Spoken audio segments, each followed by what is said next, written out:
কাজীর রচনায় একটি সম্ভাব্য জাতীয় সঙ্গীত।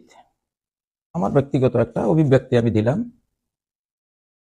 আসলে জাতীয় সঙ্গীত জাতীয় চেতনার বহিঃপ্রকাশ, জাতীয় ভাবমূর্তির বহিঃপ্রকাশ, জাতীয় স্বপ্ন, তার মিশন, ভিশন, তার ভবিষ্যৎ, তার ইতিহাস, চেতনা, সবকিছুর লালন ক্ষেত্র হলো জাতীয় সঙ্গীত। আমার বিশ্বাস যে আমাদের বিগত যে জাতীয় সঙ্গীতটি ছিল একটা চোরাই মাল, গগন হরকরা থেকে চুরি করা। শুরুতেই যদি একটা জাতির স্টার্টিং মুভমেন্টটাই হয় চুরি, তো সেখান থেকে আপনি কি পাবেন? যেটা পাবেন সেটা পেয়েছেন, চোরের খনি পেয়েছি, আজও চলছে সেই ধারা। যতদিন এই সঙ্গীত থাকবে, চুরির ধারা অব্যাহত থাকবে। কেউ এ জাতিকে উদ্ধার করতে পারবে না, কারণ সৃষ্টিকর্তার আইন, বিধাতার বিধান বড় কঠিন। আপনি যেটা বলবেন, যেটা চাইবেন, যেটার জন্য আবেগে ভেসে যাবেন, যে আবেগে গা কাটা দেবে, আপনি ভালোবাসবেন, সেটা আপনাকে তিনি দেবেনই। জাতীয় সঙ্গীতে এত আবেগ দরকার হয় না, এখানে বিবেকের প্রাধান্য থাকতে হয়। পৃথিবীর কোনো জাতীয় সঙ্গীতে আমার মনে হয় না এত আবেগ দেওয়া হয়েছে।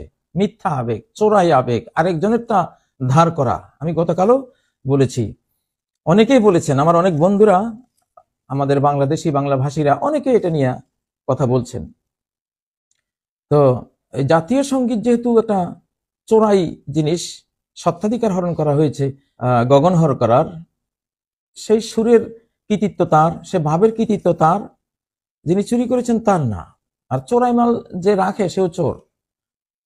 এখন একজন চুরি করেছেন আর আমরা সেই চোরাই মাল আমরা হেফাজত করেছি, আমরাও চোর, সাহিত্যিক চোর, ভাবের জগতের চোর, সবচেয়ে নিকৃষ্ট চোর। আসলে এই যে উপরে একটা ভেতরে একটা, উপরে হলো রবি ঠাকুরের, ভেতর হলো গগন হরকরার, এই যে একটা দ্বিচারিতা, মুনাফিকি, এটার জন্য আমাদের স্বাধীনতার ক্ষেত্রে এটা হয়েছে।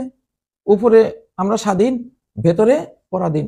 ঠিক জাতীয় সঙ্গীত যেমন উপরে একজনের, ভেতরে আরেকজনের, আমাদের স্বাধীনতাও উপরে আমাদের, ভেতরে চলে গেছে আরেকজনের হাতে, চলে গিয়েছিল, আল্লাহ উদ্ধার করিয়েছেন। তো আসলে এই জন্য আপনার শুরুতেই যদি আপনি ভুল করেন, ফার্সিতে বলে খেসতে আউয়াল ছু নেহাদ মে মার কাজ তা সুরাইয়া মিরাওয়াদ্দি ওয়ার কাজ। যদি প্রথম ইটটাই যদি কোনো রাজমিস্ত্রি যদি বাঁকা বসায়, এই বিল্ডিং সপ্তর্ষি মন্ডলী পর্যন্ত গেলেও এটা বাঁকাই উঠবে, বিল্ডিংটা সোজা হবে না। আমাদের এই দশাটা হয়েছে। আমি তো বিশ্বাস করি জাতীয় সঙ্গীতের কারণে আমরা ধ্বংস হয়েছি, ধ্বংস হচ্ছি। এটা না বদলালে ধ্বংস চলতে থাকবে, কেউ বাঁচাতে পারবে না এই জাতিকে। এটা আপনি বলছেন, সেটা আপনি চাচ্ছেন, সেটা আবেগ দিচ্ছেন। সেটা কিছু গান আছে, এগুলি গাইলে গায়ক মরে যায়। যেমন আমাদের আব্দুল আলিম সাহেবের ব্যাপারে আছে না, দুয়ারে আইসাছে পালকি নাইউরি গাওয়া তোলোরে তোলো, ওটা গেয়ে মরে গেছেন। আমাদের এই ইদানিংকার যে কলরবের মাহফুজ, পদ্মা মেঘনা যমুনার তীরে, এখানে একটা গান আছে, কত ঢেউ আসে যায় আসে না কো ফিরে, এটা বলে ওই বেচারা মারা গেছে। ভারতের যে মোহাম্মদ রফি, বিখ্যাত কণ্ঠশিল্পী মোহাম্মদ রফি, সে ওই যে কিনা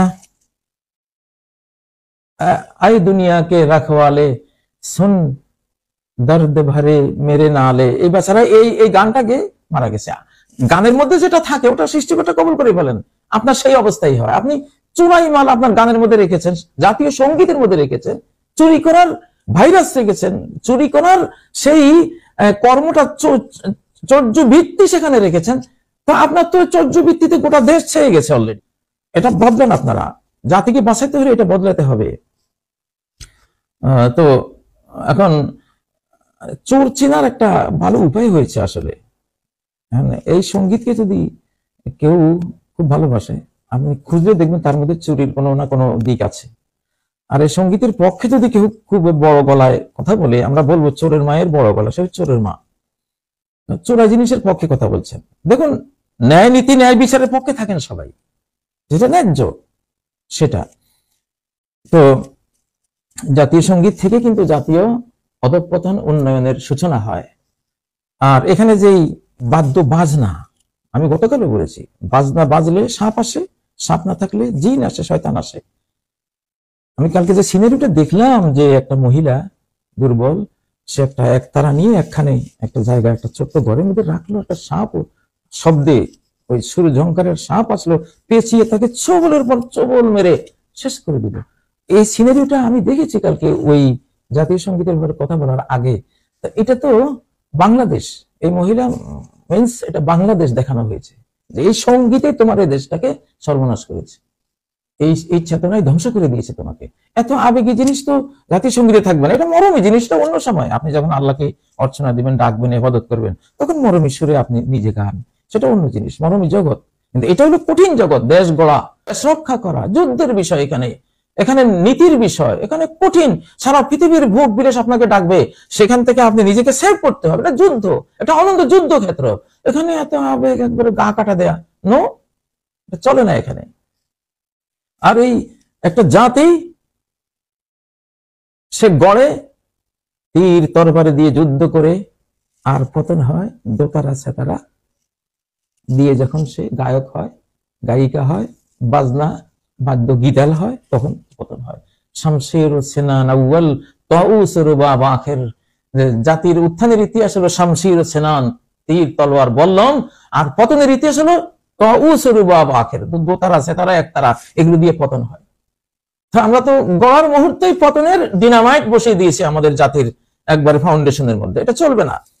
যাই হোক, আমি আপনাদেরকে একটা দিয়েছি এখানে জাতীয় সঙ্গীত কিরকম হতে পারে, যেখানে আমাদের আইডেন্টিটি থাকবে। যেমন আমরা বাংলাদেশি, আমরা বাংলা ভাষী, যেহেতু আমাদের ভাষার নামে দেশটা, এই জন্য